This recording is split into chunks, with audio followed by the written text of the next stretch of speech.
प्यारे छात्र छात्राओं, हमारा जो टॉपिक चल रहा है वह है magnetic field due to moving charge या किसी गतिमान आवेश के कारण उत्पन्न चुंबकीय क्षेत्र अथवा किसी धारावाही चालक के चुंबकीय प्रभाव। इसी क्रम में आज का जो सब टॉपिक मैंने लिया है वह है magnetic field due to current carrying circular coil या किसी वृत्ताकार धारावाही कुंडली के कारण उत्पन्न चुंबकीय क्षेत्र अथवा चुंबकीय क्षेत्र की तीव्रता ज्ञात करना। इसकी मुख्य दो कंडीशन है। पहली कंडीशन है कि वृत्ताकार धारावाही कुंडली के केंद्र पर चुंबकीय क्षेत्र, और दूसरी कंडीशन है किसी वृत्ताकार धारावाही कुंडली के अक्ष पर स्थित बिंदु पर चुंबकीय क्षेत्र की तीव्रता ज्ञात करना। आज इस वीडियो में हम इस सब टॉपिक के पहली कंडीशन किसी वृत्ताकार धारावाही कुंडली के केंद्र पर चुंबकीय क्षेत्र की गणना करेंगे। जैसा कि यह एक डेरिवेशन है और मैं तुम्हें हमेशा ये बताता हूँ कि डेरिवेशन का अभ्यास हमेशा 3 पार्ट में करो।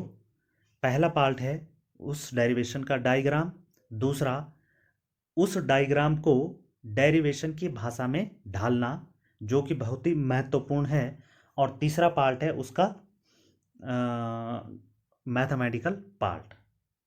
ठीक है, अब मैंने यहाँ पर इस डेरिवेशन का डायग्राम बनाया है और जैसा कि इस डायग्राम में दिख रहा है कि एक वृत्ताकार धारावाही कुंडली जिस पर एंटी क्लॉकवाइज डायरेक्शन में आई धारा प्रवाहित हो रही है। इस कुंडली का केंद्र O है तथा इसका एक अल्पांश AB लिया गया है। हम जानते हैं कि यह डेरिवेशन बायो-सेवर्ट के नियम पर आधारित है या यह एक बायो-सेवर्ट के नियम का अनुप्रयोग भी है। तो बायो-सेवर्ट के नियम में जो महत्वपूर्ण फैक्टर है वह है धारावाही अल्पांश या करंट एलिमेंट। तो इस डायग्राम में एक करंट एलिमेंट AB लिया गया है जिसकी लंबाई dl है। इस dl के कारण केंद्र पर चुंबकीय क्षेत्र की तीव्रता dv है। पूरी कुंडली के कारण केंद्र पर चुंबकीय क्षेत्र हम इस अल्पांश या इस करंट एलिमेंट के कारण उत्पन्न चुंबकीय क्षेत्र के समाकलन द्वारा ज्ञात करेंगे। इसका समाकलन करके हम पूरी कुंडली के कारण केंद्र पर चुंबकीय क्षेत्र की गणना करेंगे। इस स्लाइड में हम डायग्राम की सहायता से डेरिवेशन की भाषा बनाने का प्रयास करेंगे। जैसा कि हमें डायग्राम में स्पष्ट दिख रहा है कि हमारे पास R त्रिज्या तथा O केंद्र वाली एक धारावाही कुंडली है जिसमें एंटी क्लॉकवाइज डायरेक्शन में I धारा प्रवाहित हो रही है। यही विश्लेषण हमने यहाँ पर भाषा में लिख दिया है। धारावाही कुंडली होने के कारण यह चुंबकीय क्षेत्र उत्पन्न करेगी। इस चुंबकीय क्षेत्र को हम बायो-सेवर्ट के नियम से छोटे छोटे करंट एलिमेंट यानी कि धारावाही अल्पांशों के द्वारा, जैसा कि यहाँ पर एक धारावाही अल्पांश AB है, इसके द्वारा उत्पन्न चुंबकीय क्षेत्र dB के समाकलन द्वारा ज्ञात करेंगे। यहाँ जो करंट एलिमेंट है IDL जिसको कि इस डायग्राम में AB द्वारा प्रदर्शित किया गया है, इसकी लंबाई dl है। अगली स्लाइड में हम इस करंट एलिमेंट के द्वारा केंद्र पर उत्पन्न चुंबकीय क्षेत्र की दिशा ज्ञात करना सीखेंगे। बच्चों, इस वीडियो में हम चुंबकीय क्षेत्र की दिशा ज्ञात करना सीखेंगे। यहाँ पर एक धारावाही कुंडली है जिसमें I धारा प्रवाहित हो रही है। इसका केंद्र O और त्रिज्या R है। AB हमने अल्पांश लिया जिसमें कि I धारा प्रवाहित हो रही है। तो हम दाएं हाथ की हथेली के नियम नंबर 1 से चुंबकीय क्षेत्र की दिशा ज्ञात करेंगे। हम सबसे पहले अंगूठे को धारा की दिशा में रखेंगे। तो ये हमने अंगूठा धारा की दिशा में रखा और अन्य 4 उंगलियों को केंद्र की ओर रखेंगे। तब जो है चुंबकीय क्षेत्र की दिशा हथेली के लंबवत बाहर की ओर, जैसे कि मैंने पेन की नोक को रखा है, तो यहाँ पर चुंबकीय क्षेत्र की दिशा लंबवत बाहर की ओर होगी। तो ये थी चुंबकीय क्षेत्र की दिशा। अगली स्लाइड में हम इस डेरिवेशन के मैथमेटिकल पार्ट के बारे में डिस्कस करेंगे। जैसा कि हम जानते हैं कि यह एक बायो-सेवर्ट के नियम पर आधारित डेरिवेशन है या बायो-सेवर्ट के नियम का अनुप्रयोग भी है।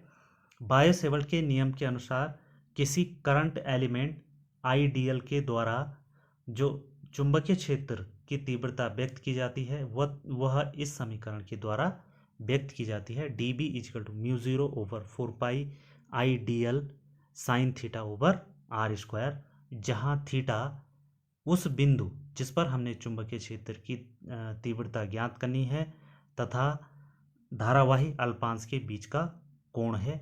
यहाँ पर इसको इस प्रकार से समझ सकते हैं, यहाँ पर हमने अल्पांश कुंडली में ए बी लिया था, ये हो गया ए बी और ये हो गया केंद्र ओ, ठीक है। ये हो गई त्रिज्या आर, ये अल्पांश की डायरेक्शन हो गई यानी कि आई डी एल हो गया, ये हो गया आई डॉट डी एल, यह एक सदिश राशि होगी और त्रिज्या और आईडीएल के बीच का कोण 90 डिग्री होगा, यानी कि ये एक दूसरे के लंबवत होंगे। तो इस समीकरण में थीटा इजिकल टू 90 यानी कि साइन थीटा इजिकल टू 1 रख देंगे।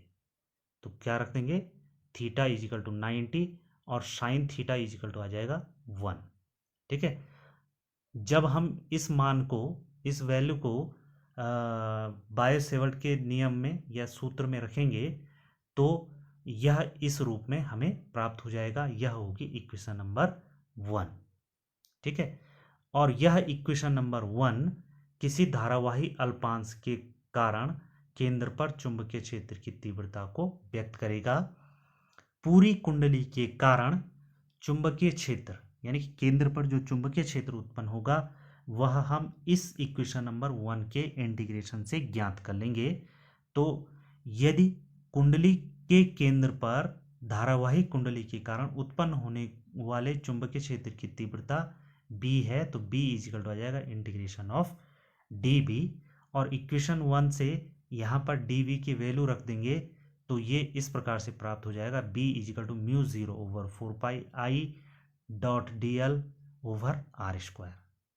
ओके, अब इस संबंध में mu zero over 4 pi already एक कांस्टेंट है क्योंकि इसकी value 10⁻⁻7 newton metre ampere square होती है।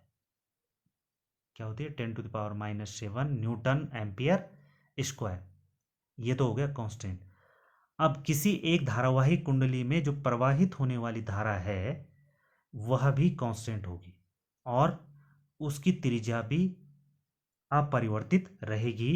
तो इस संबंध में mu zero over 4 pi I over R square पूरा का पूरा क्या हो जाएगा, एक कांस्टेंट हो जाएगा। तो इसे हम इंटीग्रेशन साइन से बाहर ले लेंगे क्योंकि इंटीग्रेशन में ऐसा ही किया जाता है, जो कांस्टेंट होता है उसको इंटीग्रेशन साइन से बाहर लेंगे।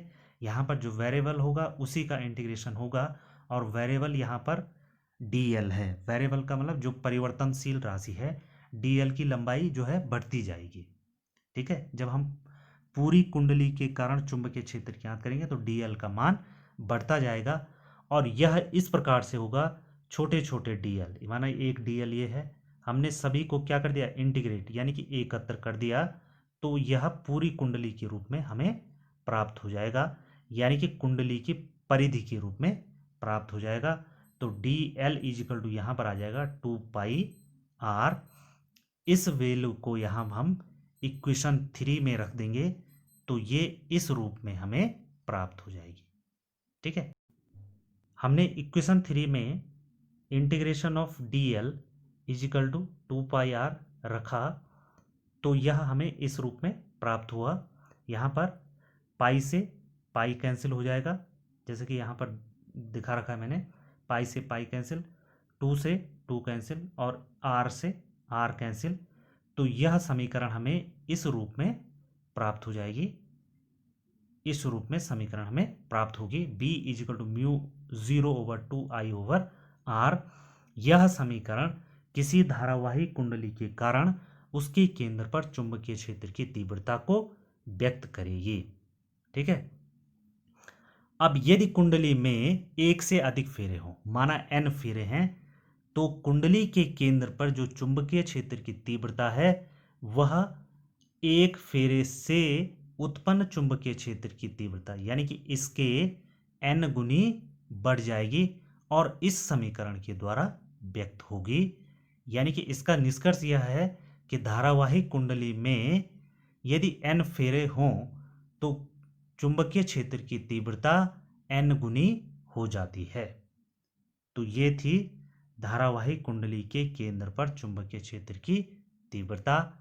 नेक्स्ट जो स्लाइड है उसमें अलग दो कंडीशन हैं, जिसमें पहली कंडीशन है कि यदि धारावाही चालक खंड किसी वृत्ताकार कुंडली का 1/4 हो, यानी कि इक्वेशन जो 3 है उसमें जो इंटीग्रेशन ऑफ dl है उसके स्थान पर क्या रख देंगे, integration of dl equal to रख देंगे परिधि का 1/4 यानी कि 2πr/4 यानी कि πr/2। तो यहाँ पर हमने πr/2 रखा और ये तब केंद्र यानी कि O पर चुंबकीय क्षेत्र की तीव्रता इस स्थिति में प्राप्त हो जाएगी। इसकी दूसरी कंडीशन है यदि चालक खंड धारावाही वृत्ताकार कुंडली का आधा भाग हो, यानी कि चालक खंड अर्धवृत्ताकार हो, तो उस स्थिति में जो इक्वेशन 3 में इंटीग्रेशन ऑफ dl है उसको परिधि का आधा ले लेंगे, यानी कि 2πr/2 इजिकल टू πr रख देंगे। तो यहाँ हमने इक्वेशन में πr रखा, पाई से पाई कैंसिल, तो ये इस रूप में हमें प्राप्त हो जाएगा μ0/4I/r। ओके, तो ये था दो विशेष कंडीशन थी इसमें। पहली कंडीशन थी कि चालक खंड वृत्त का चौथाई हो और दूसरी कंडीशन थी चालक खंड वृत्त का आधा भाग हो। तो इसके लिए ये चुंबकीय क्षेत्र की तीव्रता प्राप्त हो जाएगी। अगली जो स्लाइड है उसमें मैंने जो लिखा है वो जो इस चैप्टर में हमने जिन सब टॉपिक का अब तक अध्ययन कर लिया है उनके बारे में लिखा है। पहला जो सब टॉपिक था वह है चुंबकीय क्षेत्र की संकल्पना यानी कि कॉन्सेप्ट ऑफ मैग्नेटिक फील्ड। दूसरा जो सब टॉपिक है वह है ऑस्टेल्स एक्सपेरिमेंट। तीसरा जो सब टॉपिक है वह है बायोट-सावर्ट लॉ। चौथा जो सब टॉपिक है वह है to identify direction of magnetic field. और पांचवा जो सब टॉपिक है magnetic field due to a circular coil. Okay, तो ये हो गए 5 टॉपिक। अगली स्लाइड में इन 5 टॉपिक के आधार पर कुछ क्वेश्चन मैंने यहाँ पर लिखे हैं। आप लोग इसका स्क्रीनशॉट खींचकर इन प्रश्नों का अभ्यास कर सकते हैं। इसमें से पहला जो प्रश्न है वह है कि चुंबकीय बल रेखाएं एक दूसरे को प्रतिच्छेदित क्यों नहीं करती हैं। दूसरा जो क्वेश्चन है वह है ऑस्टेल के प्रयोग के निष्कर्ष लिखिए। तीसरा है जो निर्वात की चुंबकशीलता और वैद्युतशीलता है यानी कि 1/√μ0/4π ये जो रिलेशन है इसकी जो वैल्यू है वो लिखनी है। अगला जो क्वेश्चन है वह है कि चुंबकीय क्षेत्र किसी आवेश द्वारा किस स्थिति में या उसको उत्पन्न करने की शर्त क्या है। ठीक है, किस स्थिति में आवेश चुंबकीय क्षेत्र उत्पन्न करता है। और अंतिम जो क्वेश्चन है वह जो डिस्कस हमने आज किया उस पर आधारित एक न्यूमेरिकल है। ओके, नेक्स्ट जो स्लाइड है उसमें अगला जो वीडियो या अगली जो क्लास होगी उसमें जो सब टॉपिक होगा उसके बारे में लिखा है magnetic field at a point outside of a current carrying circular coil, यानी कि किसी वृत्ताकार धारावाही कुंडली के बाहर चुंबकीय क्षेत्र की तीव्रता ज्ञात करना। और यह चुंबकीय क्षेत्र की तीव्रता कुंडली के अक्ष पर स्थित किसी बिंदु पर की जाती है। ओके।